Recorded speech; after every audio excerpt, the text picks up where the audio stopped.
ہمارے ایک دوست نے ایک واقعہ سنایا تھا قبر کے عذاب کا, مجھے یقین نہیں تھا, میں نے کہا ایسا نہ ہو ان کے دماغ میں تخیل ہو, تو میں نے اس کی تصدیق کروائی اس علاقے میں, اس گاؤں میں, اور لوگوں کو کال کر کے پوچھی ایسا ہوا, انہوں نے کہا ایسا ہوا ہے.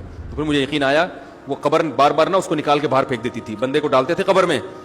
اس نے بہت نالائق نے, اس کا جرم یہ تھا کہ وہ مخبریاں کر کر کے نا علماء کو قتل کرواتا تھا.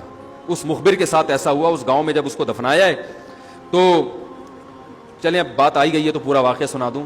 تو وہ جنہوں نے دفنایا نا, وہ ان سے میرا بھی تعلق تھا, میرے بیان سنتے تھے, تو مجھے آ کے انہوں نے واقعہ سنایا کہ ایسا کوئی مخبر تھا جو علماء کو شہید کرواتا تھا مخبریاں کر کر کے. تو جب اس کو دفنایا, کہہ رہے ہیں اس کے والد میرے پاس آئے, ہم لوگ کے پاس آئے, انہوں نے کہا کہ بھائی میں جب صبح جاتا ہوں تو میرے بچے کی جو لاش ہے نا وہ قبر سے باہر پڑی ہوئی ہوتی ہے, تو میں بڑا پریشان ہوں, کیا کروں.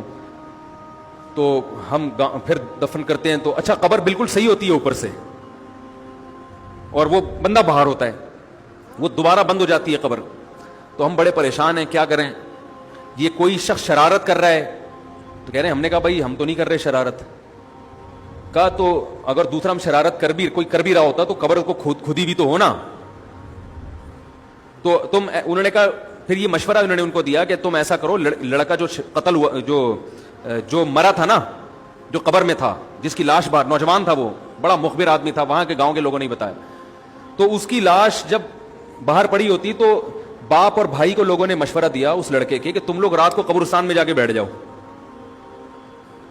پہرا دو کہ کون آتا ہے نکال کے جاتا ہے اور قبر کو پیک کر کے چلا جاتا ہے. تو وہ صاحب مجھے بتا رہے تھے کہ اگلے دن وہ چیختے ہوئے آئے ہیں, چیختے ہوئے, باپ اور بھائی جو ہے نا, کہہ رہے ہم نے رات کو منظر دیکھا کہ پہلے ہمیں رات جب اندھیرا ہوا ہے نا تو قبر کے اندر سے چیخنے کی آواز آئی, اور ہمارے سامنے قبر کھلی ہے تو ہم نے اس لڑکے کو دیکھا کہ آگ جل رہی ہے اس کی لاش پہ, اور وہ ایسے ایسے اپنے سر کو پیٹ رہا ہے. کہہ رہے ہم تو خوف کی وجہ سے بے ہوش ہو گئے, ہمیں نہیں پتا اس کے بعد کیا ہوا. ہوش میں آیا تو وہ لاش باہر پڑی ہوئی تھی.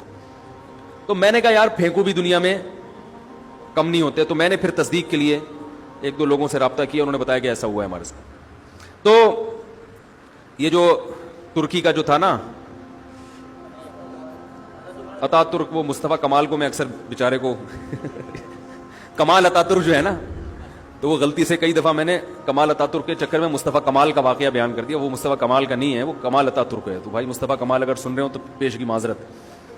تو کمال اتا ترک کا بھی یہی ہوا ہے, مسلمانوں کا قاتل تھا, علماء کا قاتل تھا, ترکی سے خلافت اسلامیہ کو اس نے ختم کر دیا.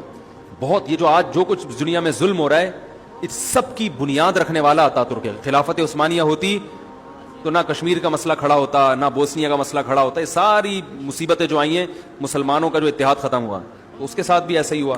اس کو جب قبر میں دفنایا, قبر نے باہر پھینک دیا, تو نتیجہ یہی نکلا کہ اس کی قبر زمین کے اوپر ہے.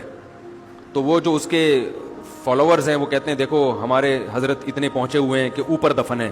تو جو بوڑھے بوڑھے لوگ ہیں نا ترکی کے, وہ آپ کو بتائیں گے کہ یہ محترم کو زمین نے قبول نہیں کیا, نکال کے باہر. تو بعض دفعہ قبر خود بتا دیتی ہے, بعض دفعہ. اچھا مجھے چلیں چھوڑیں, بات سے بات نکل جائے گی, وہ ہمارا موضوع رہ جائے گا.